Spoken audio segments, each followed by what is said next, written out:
시장의 흐름이 궁금하시다면, 참 어지러운 시장 안에서 어떤 종목 봐야 될지 망설여지신다면 김종효의 픽과 함께 하시죠. 이사님 안녕하세요. 네, 안녕하십니까. 네, 오늘도 저희가 아시아 증시 먼저 확인하면서 큰 그림 그리고 업종, 종목까지 조금씩 좁혀가면서 전반적인 시장 이야기를 다뤄드릴 텐데요. 참 아시아 증시가 요즘 누구 하나 잘 가고 누군 못 가고 이러지 않고요. 최근 들어서 다 같이 좀 움직이는 것 같아요. 어제는 다 같이 올랐다면 오늘은 현 시점 다 같이 약세를 기록하고 있는데요. 김종효 이사는 아시아 증시 이렇게 정리합니다. 오늘 장에 대해서 엔비디아와 거리두기. 이 거리두기 재밌는데 코로나 저희 한참 있을 때 거리두기 했었잖아요. 네. 좀 안 좋은 의미에서 썼던 것 같은데 사실 엔비디아처럼 요즘 오르고 있다면 거리 안 둬야 되는 거 아닙니까? 그러니까 이제 한 5월 둘째, 셋째 주까지는 그래도 반도체 전반적인 방향성과 좀 일치하는 증시가 많았죠. 네. 그러니까 뭐 홍콩은 다른 이유였지만 일본이라든지 우리나라 이제 엔비디아형 종목군들은 거의 뭐 일치하는 모습을 보였는데 오늘 추가적으로 엔비디아 강세에도 국내 증시에서도 하이닉스나 한미반도체가 헤매고 있는 것처럼 맞아요.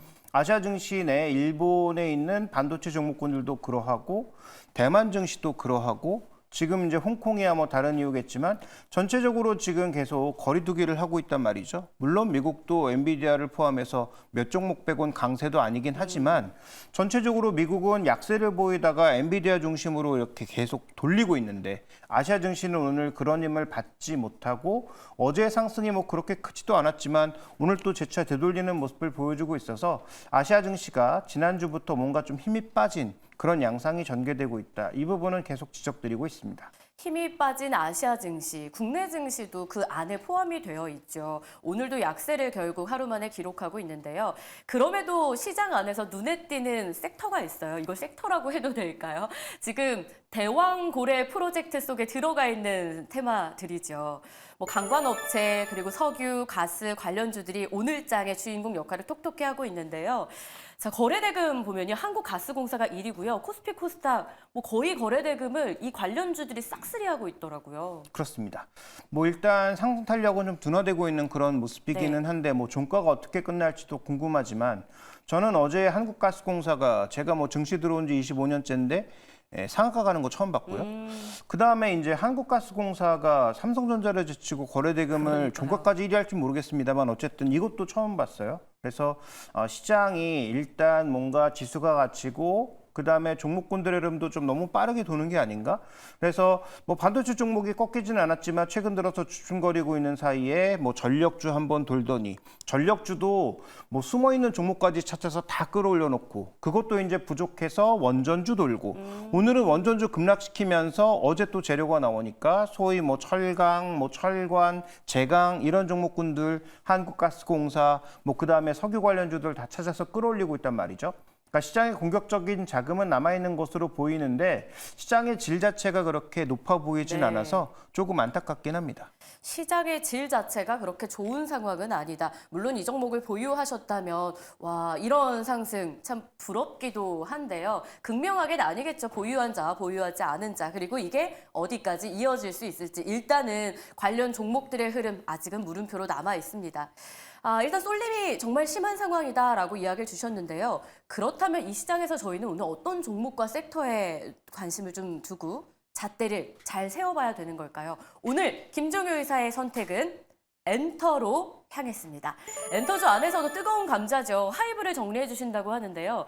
사실 비가 온 뒤에는 땅은 굳어지는데 하이브도 굳어질 수 있을지 궁금증이 생겨요. 멀티레이블 문제 자체도 거론되더라고요. 네, 일단 뭐 개인적으로는 민희진 그 대표의 네. 두 번의 그 기자회견은 전부 뭐 연기였다라고 생각하는데 뭐 첫 번째 연기도 성공이었고 두 번째 연기도 성공이었다라고 보여집니다.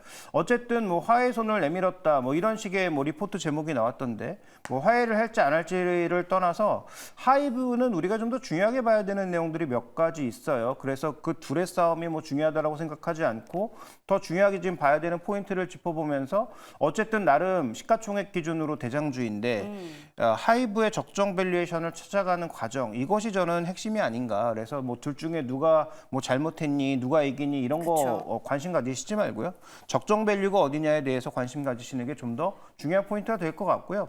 왜 오늘 석유가스 안 하냐라고 생각하시는 분도 네. 있겠지만 모든 분들이 얘기하실 거잖아요. 그래서 그 부분 빼고 아. 하이브가 또 일정별로 봤을 때도 중요한 부분이 있습니다. 네. 그래서 그런 부분들을 좀 살펴보고자 합니다. 사실 오늘 증권가에서도 리포트가 여러 군데에서 나왔더라고요. 조정받는 지금 기간이 매수 기회가 될 수 있다라는 의견도 있었고 또 하반기로 갈수록 BTS 일부 멤버들의 군 제대 소식이 이어진다라는 포인트도 있는데요. 과연 그렇다면 이런 상황에서 적정 밸류에이션은 어느쯤에 위치하고 있을까요? 하나씩 알아보겠습니다. 첫 번째 체크 포인트 열어볼게요. 오늘 김종현 회사가 눈여겨보는 내용은요. 밸류 상승의 핵심으로 위버스를 좀 꼽고 계세요. 위버스와 또 위버스 샵이 통합됐다는 소식도 있던데 좀 수익성 개선 기대해봐도 될까요? 일단 중요한 것은 하이브가 다른 회사와 왜 다르냐를 살펴봤을 때 멀티레이블을 하고 있는 회사는 JYP도 있잖아요. 네. 그다음에 여러 회사들이 그 체계로 가고 있거든요. 그러니까 멀티레이블만 가지고 하이브의 밸류를 논하기는 어려워요. 결국 하이브 밸류의 핵심 포인트는 위버스라고 하는 자체 플랫폼에서 과연 얼마만큼의 퍼포먼스를 내는가, 이게 핵심 포인트라는 거죠. 그래서 준비된 그림으로 하면 두 가지 정도를 확인해 보고자 하는데, 자, 위버스의 전체적인 사용자, MAU라고 하죠. 먼슬리 액티브 유저가 너무 실망스럽다는 거죠. 자, 예전에 좀 올라왔던 게 한 700만 정도였어요. 그래서 버전 2.0 하면서 뭐 해외 쪽도 들어올 거고 여러 아티스트들이 더해졌으니까 뭐 장기적으로 한 2천만 가지 않을까라는 기대가 있었거든요. 근데 MAU가 지금 뭐 1,000만 수준으로 한번 찍더니 오히려 꺾이고 있는 구간이에요. 그래서 이 위버스의 전체적인 추이는 밸류를 높이기에는 좀 부족한 숫자 아닌가라는 생각이 계속 들고 있죠.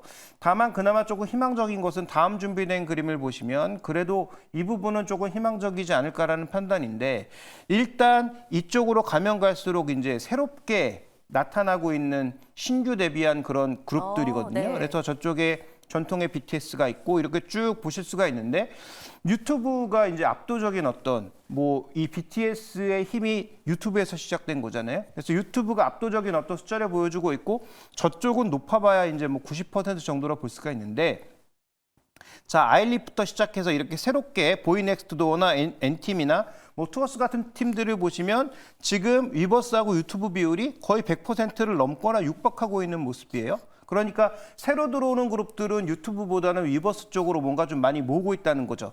다만 절대 숫자가 큰 차이가 나고 있고, 그다음에 위버스가 아직 글로벌 플랫폼으로 자리매김하지 못하고 있는 양상이어서 결국은 상대적으로 다른 회사보다 높은 하이브의 이 밸류를 설명하려면 위버스가 좀 더 MAU 숫자도 올라야 되고, 전체적으로 지금 BTS라든지 그다음에 뭐 투모로우바이투게더라든지 세븐틴 같은 이런 팀들 쪽에서도 숫자가 좀 늘어나는 그런 모습을 보여줘야 되겠다. 이 부분을 가장 먼저 지적드리고 싶습니다. 그러면 MAU를 봐야 된다라고 말씀 주셨잖아요. 그 수치가 일단 살짝 꺾이는 느낌이 24년도에 들기 때문에 밸류에이션을 높게 가져가기는 어렵다. 첫 번째 포인트에서는 그렇게 정리하시는 건가요? 일단 그게 높아지면 더 높아질 수 있다 정도로 얘기하는 게 더 적합할 것 같고요. 어쨌든 지금은 높이기에는 조금 부족한 숫자가 아니냐. 그런데 이제 뭐 말씀하셨던 것처럼 BTS가 돌아온다든지 네. 뭐 이런 요소들로 인해서 좀 더 숫자가 늘어날 만한 그런 요인들은 존재하겠죠. 좋습니다. 자, 그럼 두 번째 체크 포인트도 한번 열어보겠습니다. 하이브 적정 밸류에이션을 저희가 알아보고 있는데요. 멀티레이블, 이제부터 순항인가? 라는 물음표가 있습니다. 앞서서도 이야기 나왔지만 뭐 JYP도 멀티레이블을 하고 있는데 하이브가 유독 이번 사태로 인해서 이 멀티레이블 자체 시스템 문제가 좀 지적이 되고 있어요. 이게 문제가 아니라는 걸 증명해달라라는 주주의 목소리도 크던데 이에 대해서는 저희가 어떻게 방향을 잡아봐야 될까요? 근데 결국은 미니진이라고 하는 이 걸출한 디렉터 한 명 자체가 결국은 자신의 어떤 지향하는 바와 그룹이 지향하는 바가 달랐을 때 그 멀티레이블이 좋은 줄 알았더니 이런 문제가 있었네라는 문제가 결국은 이번에 부각된 거잖아요. 그래서 준비된 그림으로 보시면 지금 멀티레이블 자체로 꽤 많은 수익을 낼 것으로 보이고, 지금 이렇게 쭉 살펴봤을 때 마지막으로 데뷔를 기다리고 있는 캐치아이 정도가 데뷔했을 때, 그러면 미국이라든지 국가가 달랐을 때는 또 어떻게 할 것인가. 또 이 캐치아이 같은 경우에 지금 하이브 아메리카잖아요. 근데 하이브 아메리카 지금 적자 기업이거든요. 그러니까 이런 쪽에서 적자를 순환해주는 그런 모습들도 살펴봐야 될 거고, 그다음에 제가 오늘 하이브를 살펴보는 이유는 다른 데 있습니다. 다음에 이제 준비된 그림 보시면 전체적으로 이런 아티스트들의 활동 라인업들도 있지만 올해부터 내년까지 기대되고 있는 추정 매출액이 3조 원 수준이란 말이죠. 그러니까 매출 3조 원 정도를 지금 바라보고 있는 상황인 건데 자연스럽게 당연히 BTS의 복귀를 바라면서 높아질 것으로 예상되고 있는 거고 저는 어도가 조금은 저평가되지 않았나라고 판단하고 있는 것은 그 단초가 될 수 있는 일정이 바로 뉴진스의 일본 데뷔가 이번 주에 시작된단 말이죠. 네. 지난번에 잠깐 말씀드렸던 것 같은데 신인인데도 불구하고 도쿄돔에서 데뷔를 한단 말이죠. 그러니까요. 그다음에 그 뉴지오지 얘기도 말씀드렸잖아요. 그래서 그런 부분들로 인해서 예상보다 이제 일본 쪽에 매출이 많이 나오면 이건 조금 적게 잡힌 게 아닌가라고 보여져서 지금 이 갈등만 잘 마무리가 된다면 생각보다 뭐 플레디스나 어도 쪽에서 일본에서 발생할 수 있는 전반적인 이익, 그다음에 BTS로 인해서 미국이나 글로벌에서 발생할 수 있는 이익들이 하반기에 증대될 수 있는 요인들이 충분히 있다라는 거죠.